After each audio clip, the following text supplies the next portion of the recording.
श्रीराम जय जय राम। गणेश शारदा चैव सद्गुरुः सज्जनस्तथा आराध्य दैवतं गुह्यं सर्वं मे रघुनन्दनः। गणेश शारदा सद्गुरु संत सज्जन कुळेश्वरू, सर्व ही माझा रघुवीरू सद्गुरु रूपे। माझे आराध्य दैवत परम गुह्य गुह्यातीत, गुह्यपणाची मात न चले जेथे। दासाय दास भद्राय रामदासाय वेधसे, सूर्यराणू सुतायैव विद्या वाक्पतये नमः। श्रीरामदास रविनंदन दास दास, श्रीरामदास रविवत्सल दास दास, श्रीरामदास रणकर्कश दास दास, श्रीरामदास शरणं भव दास दास। श्रीरामदास चरणौ मनसा स्मरामि, श्रीरामदास चरणौ वचसा गृणामि, श्रीरामदास चरणौ शिरसा नमामि, श्रीरामदास चरणौ शरणं प्रपद्ये। माता रामो मत्पिता रामदासः, स्वामी दासो मत्सखा रामदासः, सर्वस्वं मे रामदासो दयालुर्, नान्यं जाने नैव जाने न जाने। दक्षिणे लक्ष्मणो यस्य, वामे तु जनकात्मजा, पुरतोर्मारुतिर्यस्य रामदासस्य दैवतं। लोकाभिरामं रणरङ्गधीरं, राजीवनेत्रं रविवंशनाथं, कारुण्यरूपं करुणाकरन्तं, श्रीरामदासं शरणं प्रपद्ये। मनोजवं मारुततुल्यवेगं, जितेन्द्रियं बुद्धिमतां वरिष्ठं, सूर्यात्मजं साधकयूथमुख्यं, तं श्रीसमर्थं शरणं प्रपद्ये। शुकासारिखे पूर्णवैराग्य जाचे, वसिष्ठा परिज्ञान योगेश्वराचे, कवी वाल्मिका सारिखा मान्य ऐसा, नमस्कार माझा सद्गुरु रामदासा। जय जय रघुवीर समर्थ। शिवथरघळ नगर ग्रंथराज दासबोध वाचन निरूपण समूहावर आता आपण मुक्तिचतुष्टय हा 10वा समास पाहणार आहोत आणि त्यामध्ये सगळ्या भक्तींचा अभ्यास केल्यानंतर श्रवणापासून आत्मनिवेदनपर्यंत अत्यंत सुंदर असं सगळ्यांनी विवरण केलेलं आहे, निरूपण केलेलं आहे।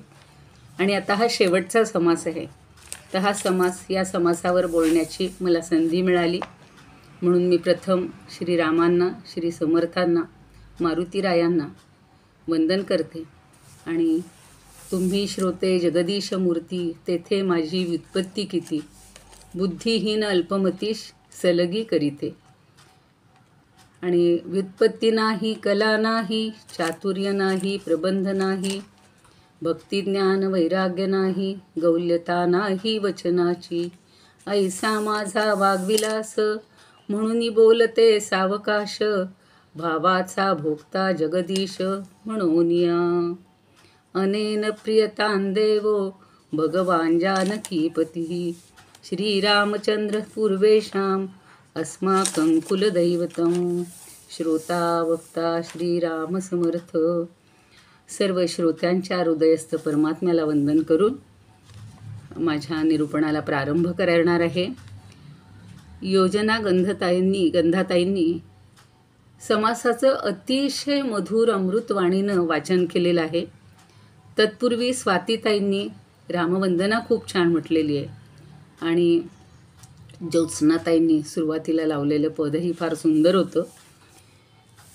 खरं म्हणजे नवविधा भक्ती बोलून झाल्यानंतर एकदम मुक्तीकडे आपली वाटचाल आहे ती का बरं, आणि ती सांगत असताना त्याचं विवेचन करत असताना समर्थांनी या मुक्ती चतुष्टय या 10व्या समासामध्ये पहिल्या 3 ओव्यांपर्यंत ब्रह्मापासून सृष्टी कशी उत्पन्न झाली, 4थ्या ओवीमध्ये पूर्ण पृथ्वीचा विस्तार कसा झाला. आवाज येतोय ना? काय म्हणाले? आवाज येतोय ना? हां. पूर्ण पृथ्वीचा विस्तार कसा झाला हे सांगितलेलं आहे. 5 ते 13 या ओव्यांमध्ये मेरू आणि त्यावरील निरनिराळे देवलोक यांचं वर्णन केलेलं आहे. 14 ते 22 मध्ये स्वर्गाचं वर्णन केलेलं आहे आणि 23 ते 27 तिन्ही मुक्तींच्या व्याख्या, त्या कशा नाशवंत आहेत याचं वर्णन केले. आणि शेवटी 28 ते 31 मध्ये सायुज्य मुक्तीचं स्वरूप वर्णन केलेलं आहे. मी हा समास वाचत असताना सारखा विचार करत होते की समर्थांनी हे अगोदर सगळं सृष्टी वर्णन आणि निर्मिती का बरं लिहिली असेल, पण त्या सगळ्याचा संबंध या पुढच्या ओव्यांशी, म्हणजे जो मुख्य विषय आहे मुक्ती चतुष्टय. चतुष्टय म्हणजे 4 गोष्टींचा समुदाय, त्याला चतुष्टय असं म्हटलेलं आहे.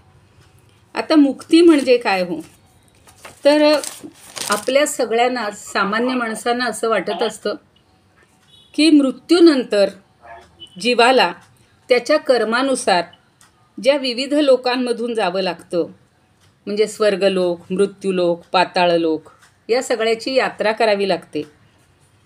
आणि भौतिक आणि भौगोलिक वर्णन जे केलेलं आहे समर्थांनी, ते आजच्या भूगोलाशी आणि विज्ञानाशी कदाचित मिळतं जुळतं नसेलही, त्याचा फार विचार करायचा नाही, पण जे पुढचा धागा जोडलेला आहे तो महत्त्वाचा आहे.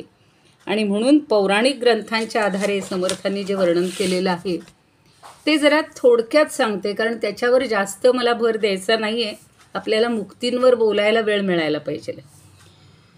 तर या समासाच्या या सगळ्या 22 ओव्यांपर्यंत काही रूढ असलेल्या विश्वरचनेची कल्पना ही जी वापरलेली आहे आणि तिच्या आधारानं भूलोक, स्वर्गलोक यांचं वर्णन हे केल्यावर मुक्तीचं वर्णन का केलं आहे ते आपण पाहूया.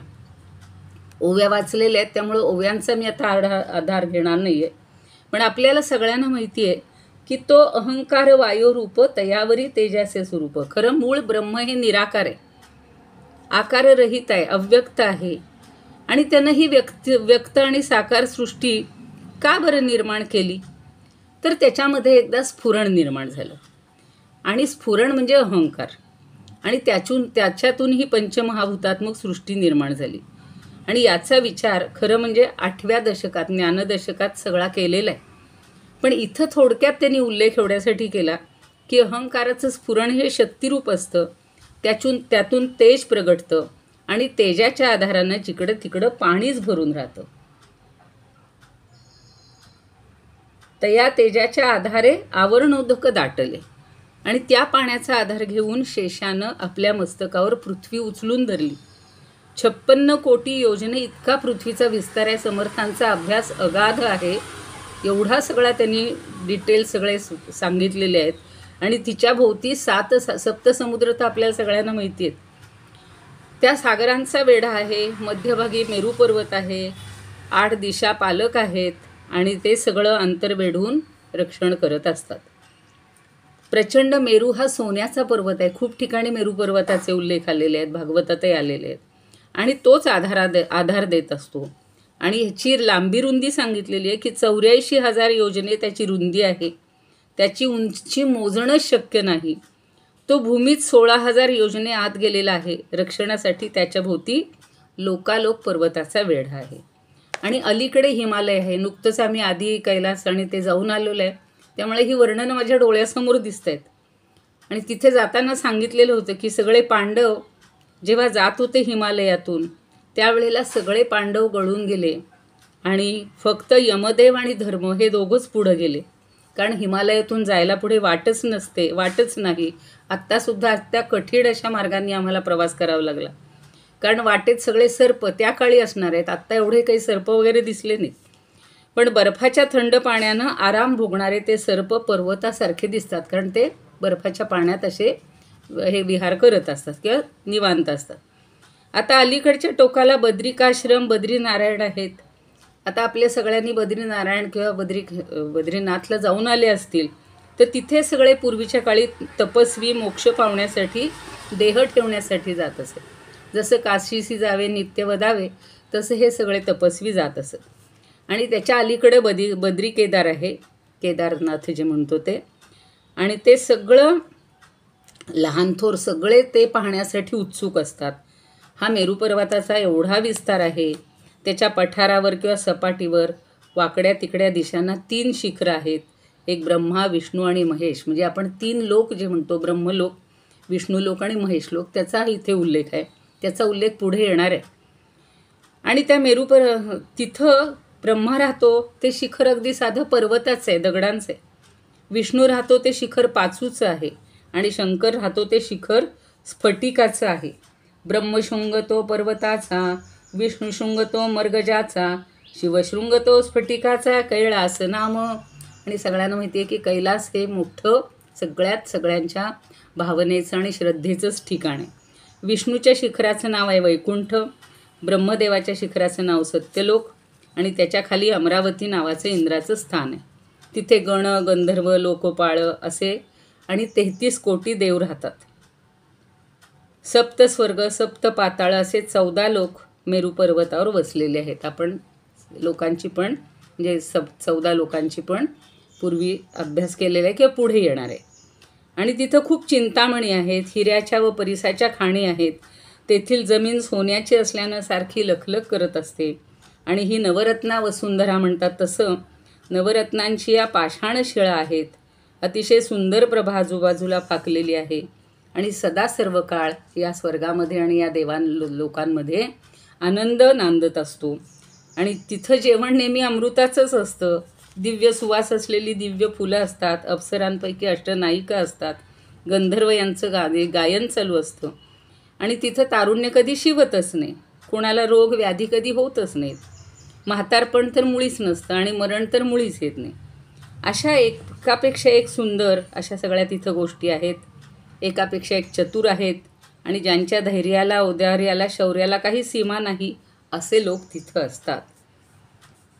तेथे एकाहुनी एक सुंदर, तेथे एकाहुनी एक चतुर, धीर उदार आणि शूर, मर्यादे वेगळे. आणि तिथले देहसुद्धा दिव्य असतात. तेथील रूप विजेप्रमाणे लखलखणारं असतं. यश, कीर्ती आणि प्रताप यांना तेथे काही मर्यादा नसते. आणि ते स्वर्गभुवन असं आहे. अशा सगळ्या देवांचं ते राहण्याचं ठिकाण आहे. आणि त्या स्थळाचा महिमा सांगावा तेवढा थोडाच आहे.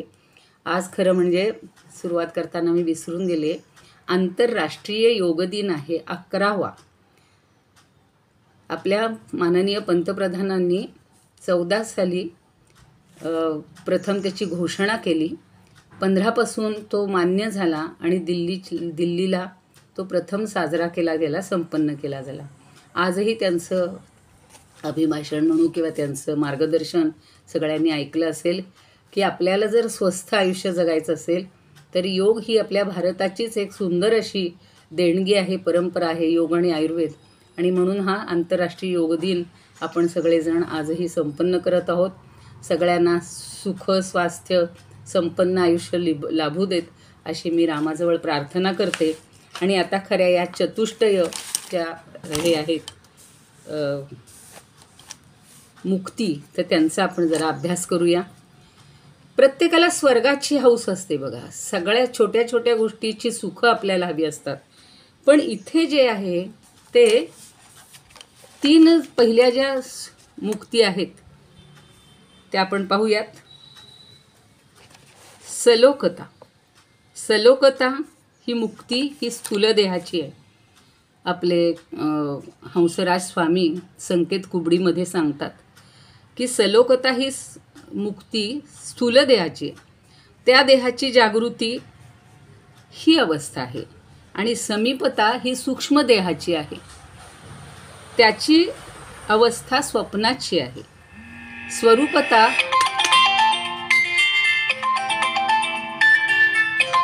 स्वरूपता किंवा स्वरूपता ही मुक्ती कारण देहाची आहे. कारण देह म्हणजे अज्ञान.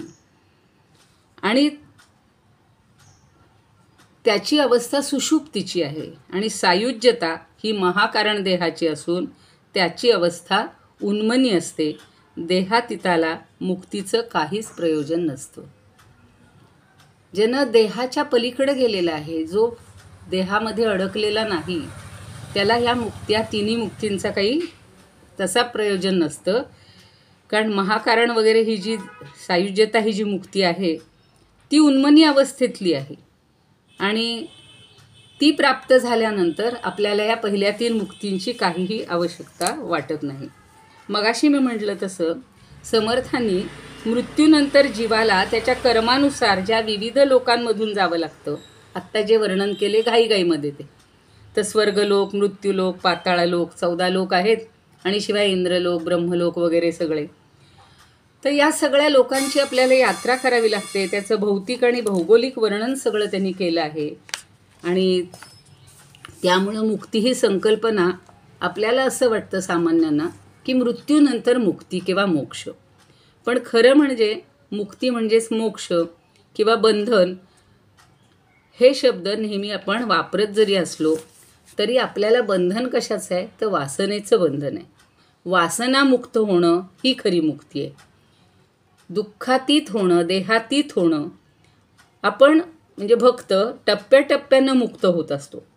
ज्या ठिकाणी भगवंताचा निवास आहे त्या ठिकाणी जन्म मिळावा, भगवंताची सेवा घडावी ही इच्छा ठेवून भक्त मरण पावल्यावर त्याला भगवंताच्या लोकात पुनर्जन्म मिळतो किंवा तिथं जायला मिळतं. त्याला सलोकता असं म्हणतात. आपण ओव्यानुसारही नंतर पाहणार आहोत. ज्ञानेश्वर महाराजांच्या भक्ताला जर आता वाऱ्या चाललेल्या आहेत, सगळेजण दिंड्यामधून सहभागी झालेले आहेत, कालच आळंदीची दिंडी निघालेली आहे, तर ज्ञानेश्वर महाराजांच्या भक्ताला जर आळंदीत जन्म मिळाला तर ती सलोकता मुक्ती. भगवंताच्या भक्तीत लीन असताना आपण भगवंताच्या कुटुंबात जर जन्माला आलो किंवा जन्माला यावं अशा इच्छेनं भक्ताचा जर देह पडला तर पुढच्या जन्मात त्याचा भगवंताशी नातेसंबंध प्रस्थापित होतो. याला समीपता मुक्ती म्हणतात. आणि त्याला उदाहरण बघा, लक्ष्मण, भरत, रामाचे सगळे जे बंधू आहेत ते रामाचे नातेवाईक बंधू म्हणून जन्माला आले, ही समीपता मुक्ती आहे.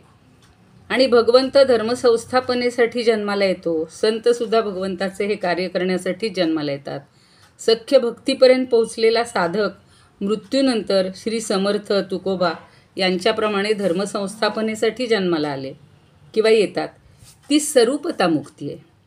म्हणजे भगवंताचं रूपच त्यांना प्राप्त, भगवंत त्यांच्या रूपात भगवंतच आलेले आहेत. आणि सगळे संत हे स्वरूपता मुक्तीची उदाहरणं आहेत. म्हणून इथं भक्ताला भगवंताचं स्वरूप प्राप्त होतं. आता वारंवार धर्मसंस्थापना करूनसुद्धा म्हणतात ना, कुत्र्याचं शेपूट नळीत घातलं तरी वाकडं ते वाकडं, तसं लक्षात आल्यानंतर भक्ताच्या मनातील जगासंबंधीची करुणासुद्धा नाहीशी होते. पुन्हा जन्माला न येण्यासाठी तो परब्रह्मात कायमचा विलीन होऊन जातो.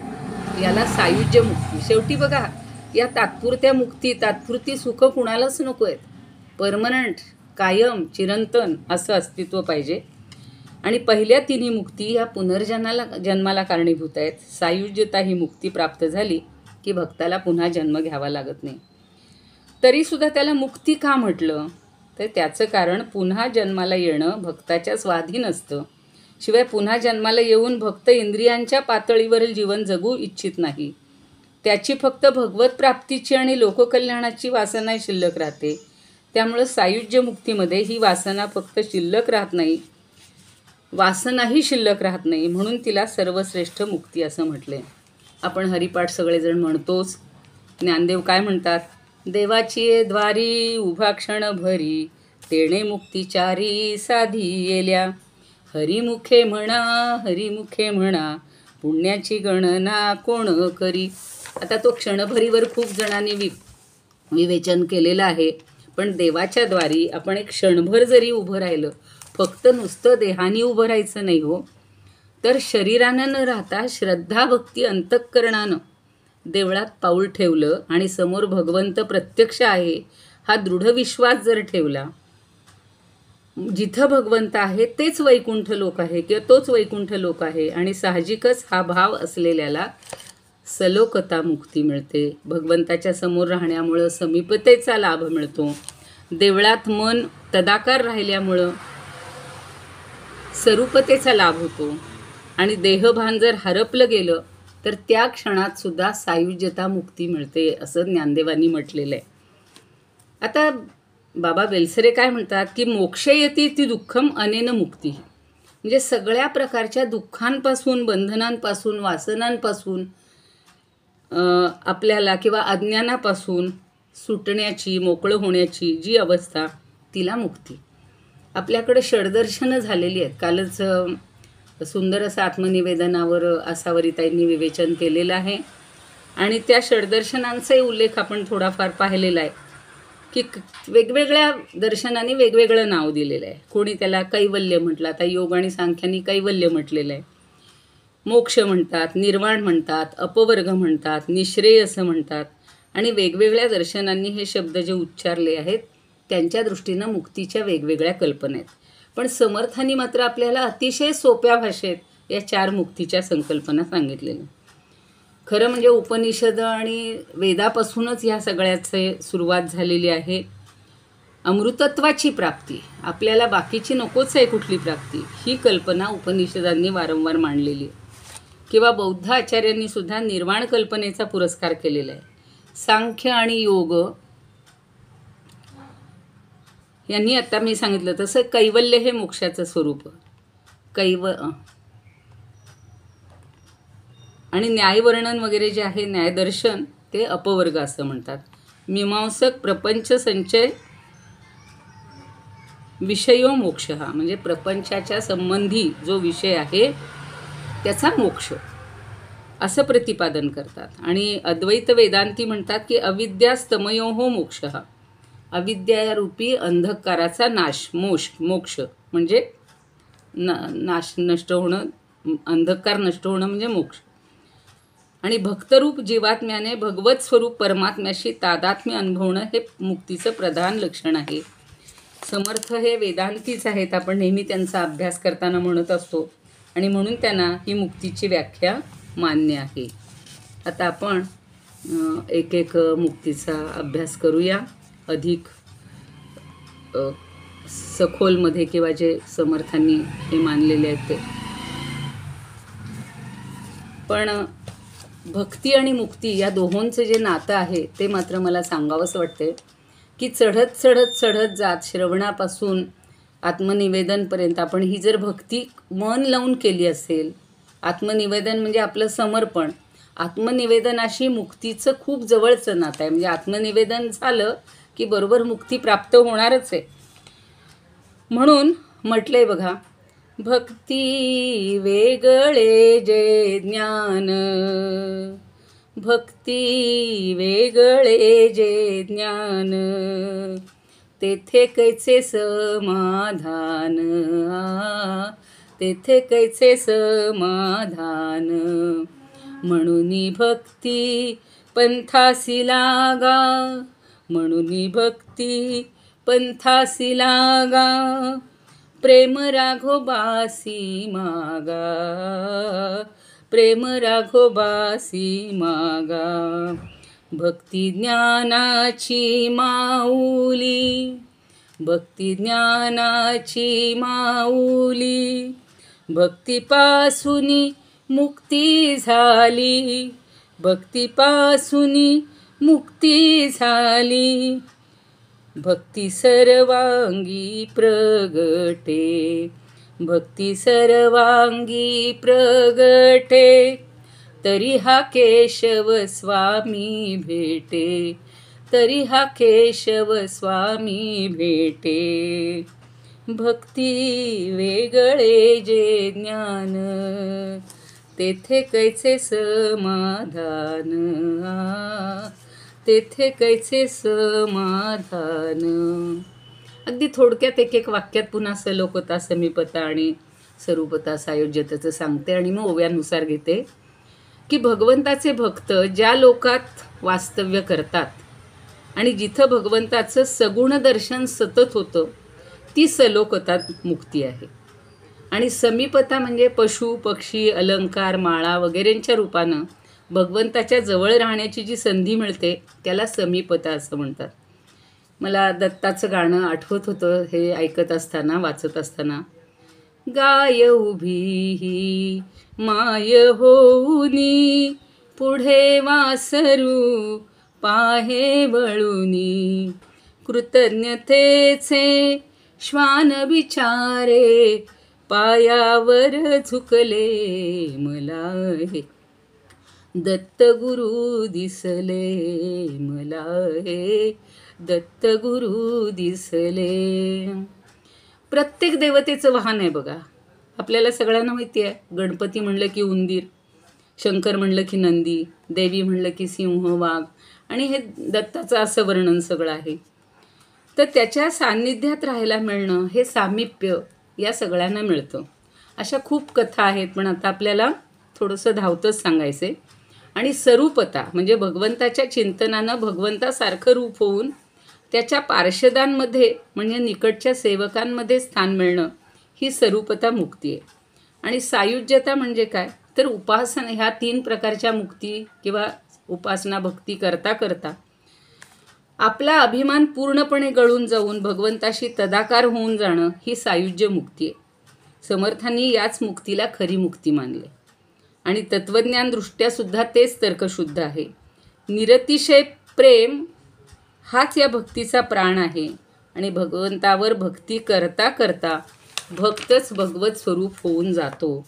म्हणून या भक्तीचं महत्त्व या मुक्तीच्या अगोदर होतं. आणि आता मी म्हणलं तसं भक्ती सर्वांगी प्रगटे, ज्या वेळेला भक्ती सर्वांगी प्रगटते आणि भक्तीपासूनच मुक्ती होते, हे जे समीकरण आहे हे आपण लक्षात ठेवूया. आणि मनापासून आपण भक्ती करायची आहे. आणि भक्ती करत करत आपल्याला कधी मुक्ती मिळेल ते समजणार सुद्धा नाही. आता जसं पंचमहाभूतांमध्ये आकाश श्रेष्ठ आहे, सगळ्या देवांमध्ये जगदीश्वर श्रेष्ठ आहे, त्याप्रमाणे भक्तीमध्ये भक्तीचे जे 9 प्रकार सांगितले त्यातली जी आत्मनिवेदन भक्ती आहे ती का श्रेष्ठ आहे, ती 9वी भक्ती आहे. पण ती जर साधली नाही तर माणसाचं किंवा भक्ताचं जन्ममरण चुकणारच नाही. हे माझं बोलणं अगदी खरं आहे समर्थ म्हणतात. अनुभवाला धरू नये, ते कधी खोटं होणार नाही. आणि म्हणून पुढील समासात त्यांनी 4 मुक्तींचा सगळा क्रम सांगितला की नवविधा भक्ती जर आचरली तर आपल्याला सायुज्य मुक्ती मिळते. त्यातले त्यात आत्मनिवेदनापर्यंत आपण पोहोचलो तर नक्कीच सायुज्य मुक्ती मिळते. आणि वेद आणि शास्त्र यांनी 4 प्रकारच्या ज्या मुक्ती वर्णन केलेल्या आहेत त्यापैकी मी आत्ता सांगितलं तसं पहिल्या 3 नश्वर आहेत. समर्थांनी त्यांचा अगदी व्यवस्थित किंवा छान असा विचार केलेला आहे. तर तो आपण ओव्यांच्या माध्यमातून पाहूया.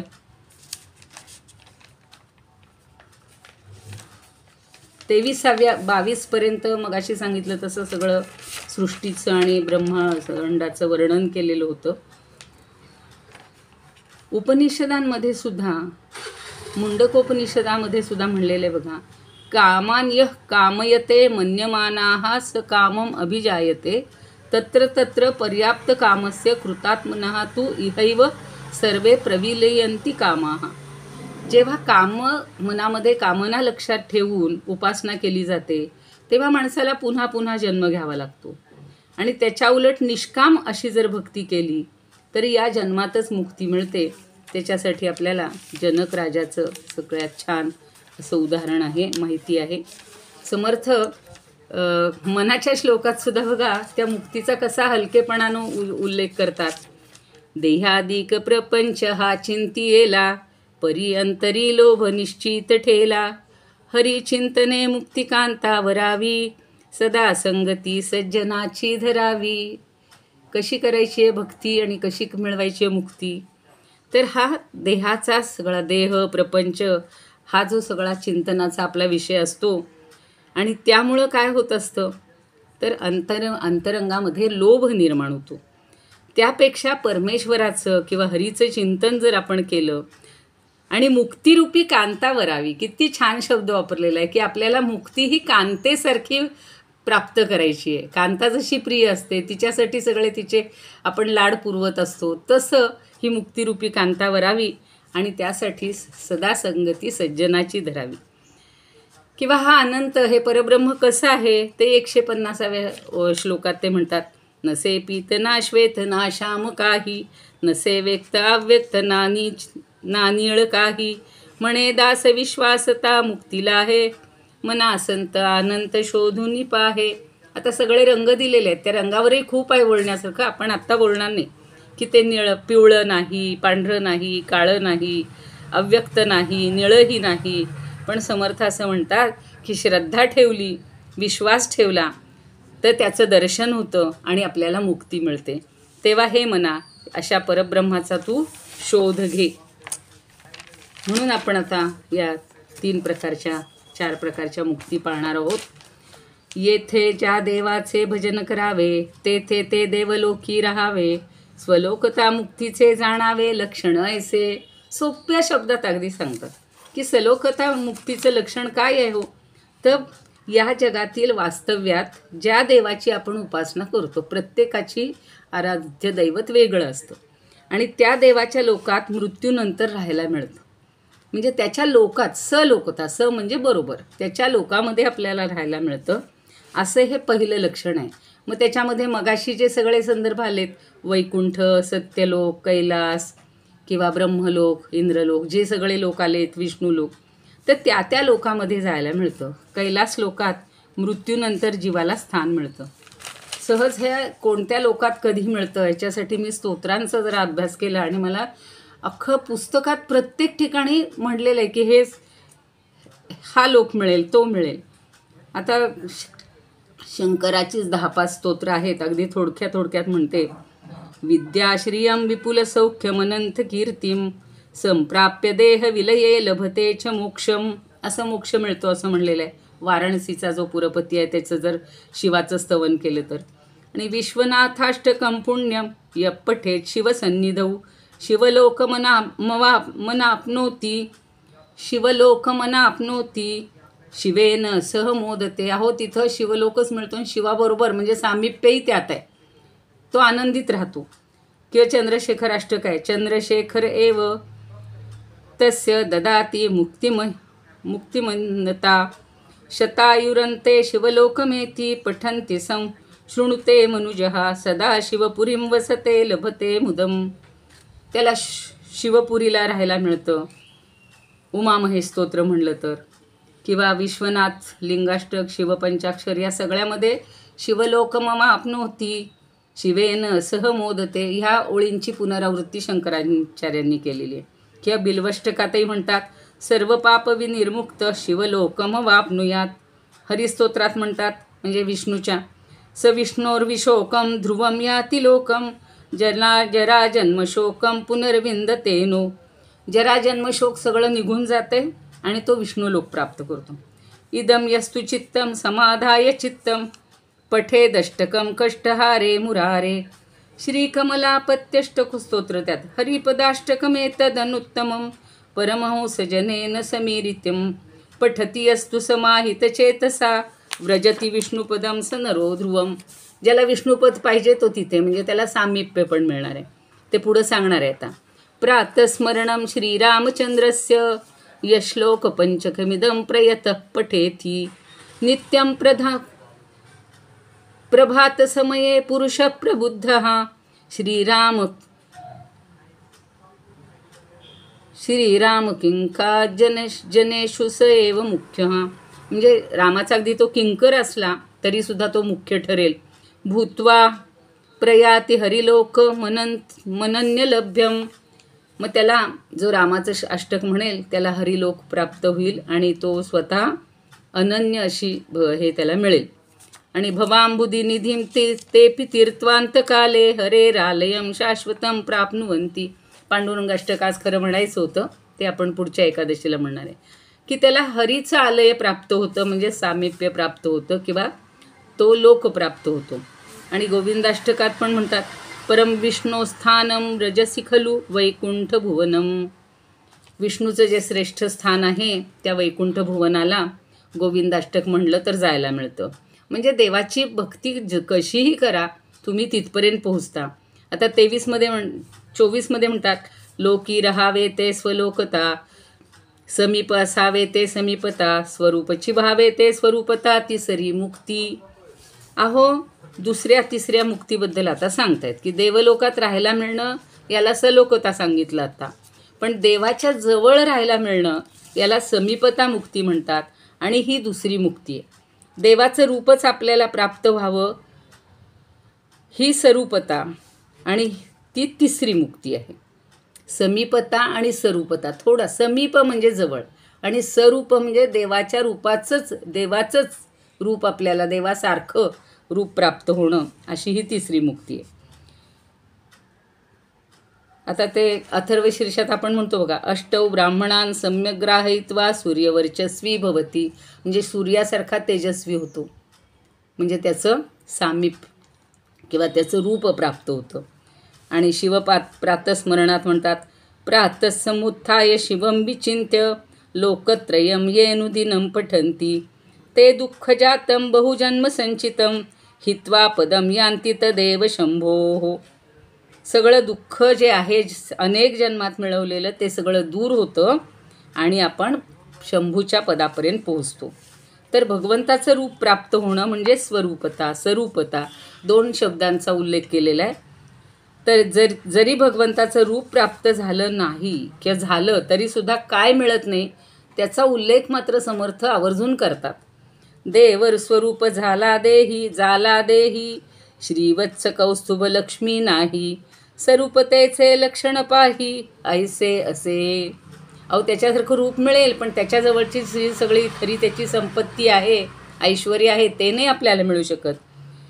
देही म्हणजे जीव, आणि देवस्वरूप झाला तरी त्याला देवाची ऐश्वर्य मिळणार नाहीत. ऐश्वर्याची चिन्ह आहेत ती. उदाहरणार्थ काय, कौस्तुभ, लक्ष्मी, श्रीवत्सबद्दल सगळ्यांना माहिती आहे, पण मी अगदी 1 मिनिटात सांगणार आहे की विष्णूचं स्वरूप प्राप्त झालं तरी श्रीवत्स लांछन हे त्याला मिळणार नाही, कौस्तुभमणी मिळणार नाही, लक्ष्मी मिळणार नाही. असं स्वरूपतेचं लक्षण आहे. भृगु ऋषींनी 3 देवांची परीक्षा घ्यायचं ठरवलं होतं, म्हणून प्रथम ब्रह्मदेवाकडे जातात.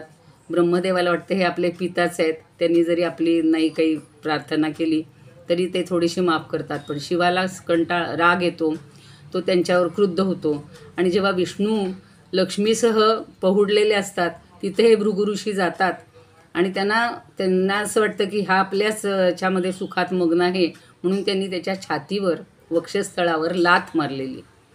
तर विष्णूचं जे वागणं आहे ते आपण समजून घेऊया.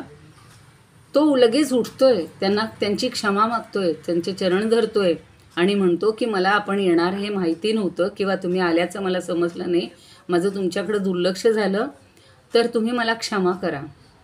आणि मी लक्ष्मीसह होतो तरीसुद्धा मी आता तुमच्याकडे दुर्लक्ष झाल्याबद्दल क्षमा मागतोय.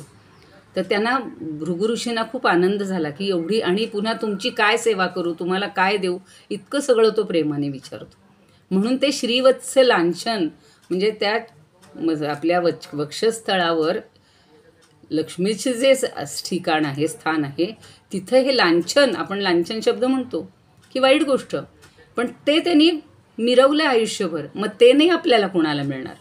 आता सुकृत आहे तो भोगती, सुकृत सरताच ढकलून देती, आपण देवते असती जैसे तैसे. आता ह्या ज्या 3 मिळणार मुक्ती, त्या कधी आपण जे सुकृत केलेलं आहे, जे पुण्य केलेलं आहे, जी आराधना केलेली आहे, ती आपली जेवढंच आपल्या पुण्याचा संचय असेल तेवढा तिथंच आपल्याला त्या लोकांमध्ये मिळणार आहे जायला आणि राहायला मिळणार आहे. पण पुण्य आहे तोपर्यंत देवलोकीचे भोग भोगू शकतात. पुण्य संपलं की आपल्याला खाली ढकलून दिलं जातं, अगदी गचांडी धरणं म्हणतात तसं केलं जातं. पुन्हा मर्त्यलोकी यावं लागतं, आणि देव मात्र जसेच्या तसेच तिथं राहतात. म्हणून तिन्ही मुक्ती नासिवंत, सायुज्य मुक्ती ते शाश्वत, तेही निरोपीजेल सावचित्त ऐक. आता सावचित्त, चित्त देऊन ऐक. त्यांनी फक्त आपल्या शिष्यांना सांगितले, आपण त्यांचे सगळे शिष्यच आहोत, आपणही सावचित्त ऐकूया की या तिन्ही मुक्ती नाशवंत आहेत. यातली एकटी फक्त सायुज्य मुक्ती आहे, आणि तेवढी अविनाशी आणि शाश्वत आहे. तिचं निरूपण आपण आता ऐकूया. सायुज्य मुक्ती कशी आहे? ब्रह्मांड नासेल कल्पांती, पर्वता सहेल सहित जळेल क्षिती, तेव्हा अवघेच देव जाती, माम मुक्ती कैच्या तेथे. फार फार मस्त प्रश्न विचारलेला आहे की अहो ज्या वेळेला कल्पांताच्या वेळेला ब्रह्मांडाचा नाश होईल. आता तुम्हाला माहिती आहे ब्रह्मदेवाचा एक दिवस कसा असतो. 4 युग 1000 वेळा गेल्यानंतर एक दिवस, आणि 4 युग 1000 वेळा गेल्यावर त्याची एक रात्र, आणि रात्र म्हणजे तो कल्पांतच असतो. तर कल्पांताच्या वेळी सगळं ब्रह्मांड नाहीसं होईल, पर्वतासह सगळी पृथ्वी सृष्टी जळून जाईल. त्यावेळी देवही नाहीसे होतात, म्हणजे हे सुद्धा देव सगळे जे आहेत यांना सुद्धा क्षय आहे. मग त्या 3 मुक्ती कशा राहतील. महाप्रळयी ब्रह्मांड बुडेल तेव्हा पृथ्वी, तिच्यावरचा हा मेरू पर्वत, आत्ता जे सगळं सांगितलंय ना ब्रह्मांड, त्यातलं काहीच उरणार नाही. या सगळ्या नाहीशी आहेत कारण त्या चंचल आहेत. आणि या मुक्तींचा भावार्थ असा आहे की तोपर्यंत किंवा जोपर्यंत आपण उपासना किंवा मायेच्या किंवा व्यक्ताच्या दृश्याच्या कक्षेत करतो, तोपर्यंत जीवाची वाढ ही होत राहिली तरी त्याला आत्मसाक्षात्कार होत नाही. आपल्याला काही सुख मिळतात, काही गोष्टी आपल्या मनासारख्या होतात. सलोकतेच्या अवस्थेत जीव भगवंताच्या स्मरणात आणि वातावरणात राहतो. समीपतेच्या अवस्थेत भगवंताच्या सान्निध्यात राहतो. स्वरूपतेच्या अवस्थेत तो आतबाहेर भगवंतानं भरून जातो. पण भगवंतावरील प्रेमाच्या या 3 पायऱ्या आहेत, 3 अवस्था आहेत, आणि त्यांच्या पलीकडे जाऊन परमात्म स्वरूपात विलीन व्हावं लागतं. सगुणातून निर्गुणात जायला हवं, देहबुद्धीतून देवबुद्धीत जायला हवं, आणि तिथेही न थांबता त्याच्या पलीकडं आत्मबुद्धी, म्हणून समर्थ नेहमी म्हणतात देहबुद्धी ते आत्मबुद्धी करावी. आणि मग तेव्हा निर्गुण परमात्मा, 29वी आणि पुढच्या ओवीमध्ये आता सायुज्य मुक्तीचं वर्णन आहे. तेव्हा निर्गुण परमात्मा निश्चळ, निर्गुण भक्ती तेही अचळ, सायुज्य मुक्ती ते केवळ जाणीजे ऐसी. तर त्यावेळी कल्पंताच्या वेळी निर्गुण परमात्मा रूप जसं आहे तसंच ते निश्चळ राहतं, कारण त्याचीच ही सगळी आहे ना.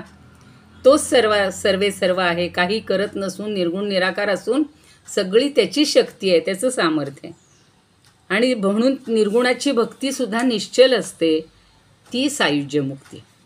आता सज्जनगडावर आपल्याला सगळ्यांना माहिती आहे की समर्थांचे सुद्धा शिष्य होते आणि त्यांना कशी सायुज्य, की स्वतः समर्थांनाच कशी सायुज्य मुक्ती मिळालेली आहे. तर निर्गुण ब्रह्म निश्चळ तत्व आहे, त्याची भक्ती म्हणजे त्या तत्वाशी एकाकार होणं. निर्गुण ब्रह्मतत्वाचा यथार्थ, अपरोक्ष आणि दृढ अनुभव घेणं म्हणजे सायुज्य मुक्ती. ईश्वरी गुण आत्मसात करणं म्हणजे स्वरूपता. वैकुंठात राहणं म्हणजे सलोकता. गोपींच्या प्रमाणे भगवंताच्या निकट राहणं म्हणजे समीपता. आणि भगवंतामध्ये पूर्णपणे विरघळून जाणं. काल ताईंनी सांगितलं तसं मिठाची बाहुली पूर्ण विरघळून जाते, स्वतःचं अस्तित्व उरत नाही. शक्तिसंपन्न भगवंताशी तादात्म्य झाल्यामुळं भक्ताला भगवंताच्या कर्तृत्वाचा काही अंश प्राप्त होतो. त्याला सार्ष्ट्य मुक्ती असंही बेलसरेंनी म्हटलेलं आहे. आणि आनंदरूप परमात्माच विश्वामध्ये सर्व ठिकाणी विलसतो. हा एक दुसरा मुद्दा महत्त्वाचा लक्षात. प्रत्येकामध्ये भगवंताचा किंवा परमात्म्याचा अंश आहे, तो विलसतोय. म्हणून सर्वं सर्वं सत्यम हरेर्नामैव केवलम आब्रह्मस्तंभपर्यंतं सर्वं मायामयं जगत् सत्यं सत्यं पुनः सत्यं हरेर्नामैव केवलम. छान आहे मधु ते अष्टक. तर साक्षात जेव्हा आपल्याला अनुभव येतो की जे भगवंताचं चैतन्य आहे, त्याचं जे स्वरूप आहे तेच माझं आहे, असा अनुभव येणं याला खरी मुक्ती म्हणतात. निर्गुणी अनन्य असता तेणे होय सायोज्यता. सायोज्यता म्हणजे स्वरूपता, निर्गुण भक्ती. तर ह्या निर्गुण परमात्म्याच्या ठिकाणी अनन्यपणे विलीन होणं, आपला काहीही अंश ठेवायचा नाही, ती सायुज्य मुक्ती आहे. त्याच्या आपल्या स्वस्वरूपात, म्हणजे आपलं जे खरं स्वस्वरूप आपल्या अंतर्यामी आहे त्याच्यामध्ये समरस होणं ही निर्गुण भक्ती आहे, ही सायुज्यता समजावी. म्हणून म्हटलेलं आहे बघा संतांनी, तुझं सगुण म्हणो की निर्गुण रे, सगुण निर्गुण एकु गोविंदू रे. खरं ते दोन्ही एकच आहे. भगवद्गीता तर संपूर्ण सगुण भक्तियोग सांगते आणि निर्गुणाची कशी प्राप्ती कष्टानं होते तेही सांगितलेलं आहे. पण सगुण नाशवंत म्हणून सगुण भक्ती नाशवंत, निर्गुण शाश्वत म्हणून निर्गुण भक्ती कायम. निर्गुण भक्तीच्या पायरीला पोहोचलेला भक्त सगुण भक्तीचा उच्छेद करत नाही. सगुणापासूनच निर्गुणापर्यंत सगळे संत बघा, सगळ्या संतांनी सगुणाचीच भक्ती केलेली. तुकाराम महाराज तर म्हणतात की अद्वैती तो नाही माझे समाधान, गोड हे चरण सेवा तुझी. म्हणजे भगवंताची सेवा करणं यात त्यांना गोडी वाटते. आणि भक्तीचं हे रहस्य गळी उतरवण्यास सद्गुरूंचा सहवास हवा. म्हणून संसार तारावया लागी अनेक साधने बोलली अनेकी, असे वावोगी उत्तम योगी मदभक्ती. तर माझी जी भक्ती आहे ही मी सांगितली. काय झालं? आवाज नीट येत नाहीये. हो का? रत्नासवे जैसी दीप्ती. आता येतोय? तुटतोय, येतोय पण मग काहीतरी रेंजमध्ये प्रॉब्लेम आहे. रेंजमध्ये. हां, बर. रत्नासवे जैसी दीप्ती, अरुणासवे जैसा गभस्ती, तैसा भक्ती पाशी मी श्रीपती सत्यगा उद्धवा. भगवंतांनी उद्धवाला सांगितलेलं आहे की रत्नाबरोबर जशी दीप्ती असते, अरुणाबरोबर जसा सूर्य असतो, तसा भक्तीपाशी मी श्रीपती कायम असतो. म्हणून जव जव थोरावे भक्ती, तव तव विषय वासना जळोनी जाती, निर्विकल्प उपजे शांती माझे भक्ती पंथे चालता. आपल्याला या भक्तिपंथावरून मुक्तीकडे जायचे, त्याच्यासाठी या विषय वासना जर गळून गेल्या तर निर्विकल्प उपजे शांती. आणि मोक्ष कारण सामग्र्यम भक्तिरेव गरीयसी, स्वस्वरूपानुसंधानम भक्तिरित्यभिधीयते. मोक्ष मिळवण्यासाठी भक्ती ही श्रेष्ठ आहे असं आपल्याला वारंवार सगळे संत समजावून देत असतात, संत सांगत असतात. आणि त्यामुळं आपल्याला 3 भक्ती प्राप्त झाल्यानंतर 4थी भक्तीसाठी काय आवश्यक आहे? तर सत्संग आवश्यक आहे. सज्जनांची संगत हवी, गुरुजनांची संगत हवी, सद्गुरूंची संगत हवी. आणि म्हणून आत्मनिवेदन हे आत्मसमर्पणाच्या दृष्टीनं काहीतरी गोष्टी या लक्षात घ्याव्या लागतात. बघा, आपल्याला पासपोर्ट काढायचा असेल तर सगळी तयारी करावी लागते. परदेशात जाण्यासाठी पासपोर्ट आवश्यक आहे. पासपोर्ट नसेल तर जाताच येत नाही. पण आत्मनिवेदन रूपी जर पासपोर्ट नसेल तर भगवंताजवळ पोहोचणं अवघड आहे. साधे बघा, सलोकता समुपताचं एक छोटंसं उदाहरण देते की गोंदवलेकर महाराजांच्या इथे एक त्यांनी पुष्पवाटिका लावलेली होती आणि तिथे खूप प्रकारची फुलं यायची.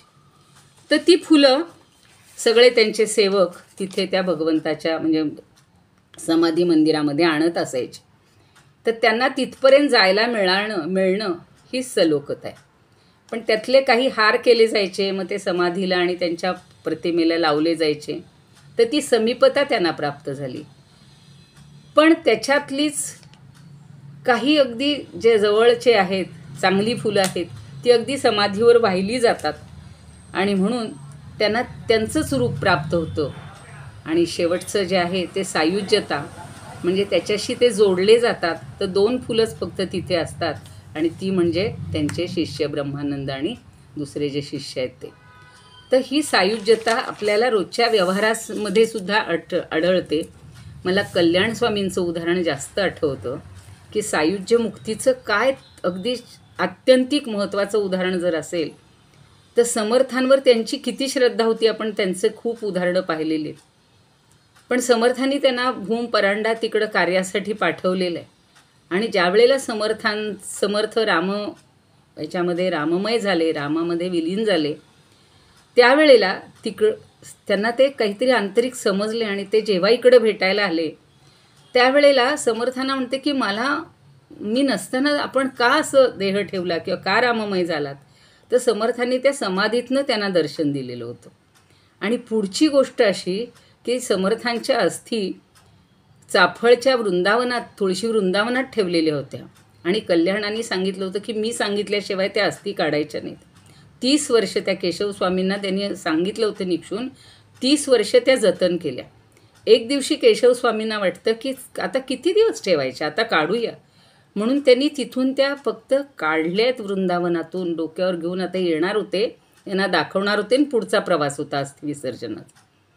त्याच क्षणी कल्याणांनी आपला देह तिथेच प्रवचन चालू असतानाच, असं त्यांची बघा मूर्ती आहे गर्भावस्थेत, जसं गर्भासन असतं तशी, आणि तिथंच ठेवलेलं आहे. अजून काय सायुज्य आपल्या गुरूंशी, आपल्या श्रेष्ठांशी इतकी सायुज्यता ही अशा आपल्या संतांनी मिळवलेली आहे. तशी आपल्यालाही मिळू देत. आणि अशा या मुक्तींचा मला जेवढा काही समजला, खरं म्हणजे खूप बोलायचं होतं. आत्माराममधलेही काही मला किस्से सांगायचे होते, किंवा विवेक चूडामणीतलं की कशी पात्रता प्राप्त होते. होण्या मुक्ती सुज्ञा करी तू प्रयत्ना, टाकून या बाह्य सौख्य स्पृहा, घेई ज्ञानवंत संत उपदेश, ठेवून या चित्त समाहित, करी स्वयं तूच आत्मसमुद्धार, संसार सागरी होता मग्न, करून या नरा दृढ योगाभ्यास, ठेवून दर्शन श्रद्धास्थान. आज योगाचा दिवस आहे म्हणून ती एक ओवी म्हणजे असं विवेक चूडामणीतली मी गायली. खरं म्हणजे खूप काही सांगण्यासारखं आहे, आपण ते अनुभवण्यासारखं आहे.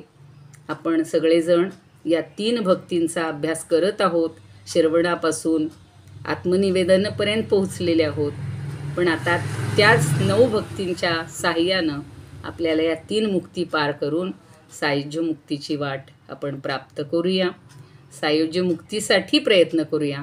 म्हणजे चिरंतन असं थोडं थोडं समाधान मिळवण्यापेक्षा अंतिम जे हेतू आहे समर्थांचा जो उद्देश आहे की मोक्ष किंवा मुक्ती. म्हणून महिन्यापूर्वी जेव्हा मी बोलले तेव्हा मोक्ष मुक्ती ही तुझीच रूपे, तुलाच वेदांती, त्याची मला आजही आठवण येते.